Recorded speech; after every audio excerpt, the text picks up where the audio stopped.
De Maïmonide, le Guide des égarés, chapitre 29.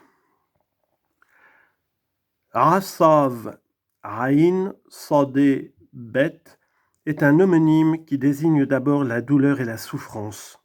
Par exemple, ce sera avec des douleurs que tu enfanteras des enfants. Genèse chapitre 3 verset 16. Il désigne aussi l'action d'irriter. Par exemple, son père ne l'irritait pas de son vivant.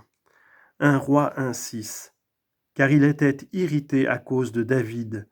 1 Samuel, chapitre 30, verset 34. Il signifie enfin contrarier, être rebelle. Par exemple, ils ont été rebelles et ont contrarié son Esprit Saint. Isaïe, chapitre 63, verset 10. Ils l'ont contrarié dans le désert. Psaume 88, verset 40. S'il y a en moi une conduite rebelle, Rossève, Psaume 139, verset 24. Tout le jour, il contrarie mes paroles. Psaume 56, verset 6. C'est selon la deuxième ou la troisième signification qu'il a été dit de Dieu, et il était irrité ou contrarié dans son cœur. Genèse, chapitre 6, verset 6. Selon la deuxième signification, l'interprétation de ce passage serait que Dieu était en colère contre eux à cause de leurs mauvaises actions.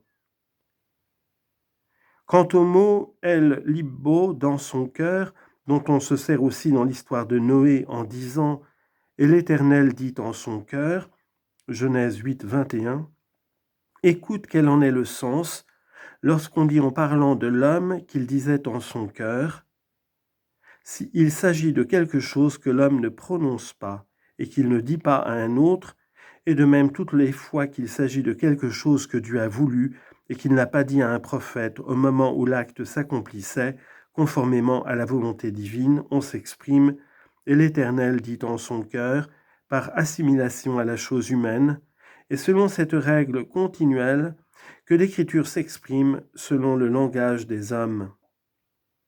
Et ceci est clair et manifeste. Puis donc que, au sujet de la rébellion et de la génération du déluge, il n'est point question dans l'Écriture d'un messager divin qui leur aurait été expédié, ni d'avertissement, ni de menace de destruction. Il a été dit d'eux que Dieu était irrité contre eux dans son cœur. De même, lorsque Dieu voulut qu'il n'y eût plus de déluge, il ne disait pas à quelque prophète « Va et annonce-leur telle chose », c'est pourquoi on a dit « dans son cœur ». Genèse 8, 21. Pour interpréter ces mots selon la troisième signification, il faudrait les expliquer dans ce sens que l'homme contraria la volonté de Dieu dans lui, car la volonté est aussi appelée lève, cœur, comme nous l'expliquerons en parlant de l'homonymie du mot lève. Chapitre 30. Achal, Aleph, Kaf, Lamed, manger. Ce mot dans la langue hébraïque s'applique primitivement en parlant de l'animal à l'action de prendre de la nourriture, et cela n'exige pas de citation, d'exemple. Ensuite, la langue a considéré dans l'action de manger deux choses. Premièrement, que la chose mangée se perd et s'en va. Je veux dire que sa forme se corrompt tout d'abord. Deuxièmement, que l'animal croît par la nourriture qu'il prend, que par là il continue à se conserver, prolonge son existence et restaure toutes les forces du corps. Par rapport à la première considération, on a employé métaphoriquement le verbe achal pour tout ce qui se perd et se détruit, et en général pour tout dépouillement de forme. Par exemple, « Et la terre de vos ennemis vous consumera » Lévitique 26, 38. Un pays qui consume ses habitants. Nombre 13, 32. Vous serez dévorés par le glaive. Isaïe 1, 20. Le glaive dévorera-t-il 2 Samuel 2, 26. Et le feu de l'Éternel s'alluma au milieu d'eux et en consuma à l'extrémité du camp. Nombre 11, 1. Dieu est un feu dévorant. Orla. Deutéronome 4, 24. C'est-à-dire, il détruit ceux qui sont rebelles envers lui, comme le feu détruit tout ce dont il s'empare. Cet emploi du verbe achal est fréquent.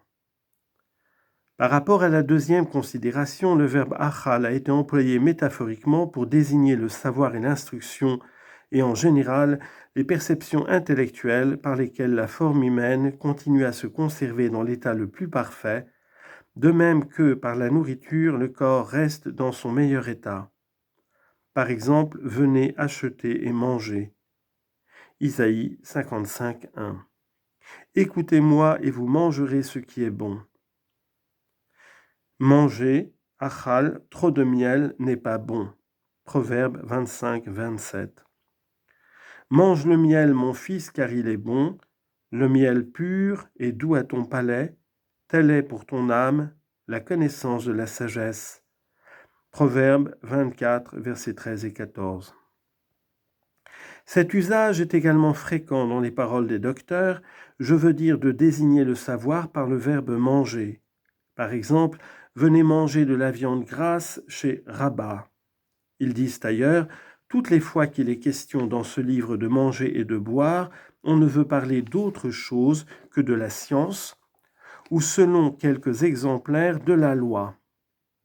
De même, on appelle fréquemment la science eau, EAU, par exemple, ô vous tous qui avez soif, allez vers l'eau. Isaïe 55, 1. Cet emploi du verbe achal étant devenu très fréquent, ayant reçu une telle extension qu'il a pris en quelque sorte la place de la signification primitive, on a aussi employé les mots faim et soif pour désigner l'absence du savoir et de la perception intellectuelle. Par exemple, et j'enverrai la faim dans le pays, non la faim du pain ni la soif de l'eau, mais celle d'entendre les paroles de l'Éternel. Amos 8, 11. Mon âme a soif du Dieu vivant. Psaume 42, verset 3. Il y en a de nombreux exemples. Les mots « et vous puiserez de l'eau avec joie aux fontaines du salut » Isaïe 12, 3. Jonathan ben Uziel, dans sa version chaldéique, les a rendus ainsi, et vous recevrez avec joie une nouvelle doctrine des élus d'entre les justes. Remarque bien que selon son interprétation, l'eau désigne la science qu'on obtiendra en ces jours. Le mot Mahayene, les fontaines, il l'assimile à nombre 15, 24, Mahane Aroda, signifiant les principaux qui sont les savants. Il s'exprime des élus d'entre les justes, car la justice ou la piété est le véritable salut. Tu vois comment il interprète chaque mot de ce verset dans le sens de savoir et d'instruction. Pénètre-toi de cela.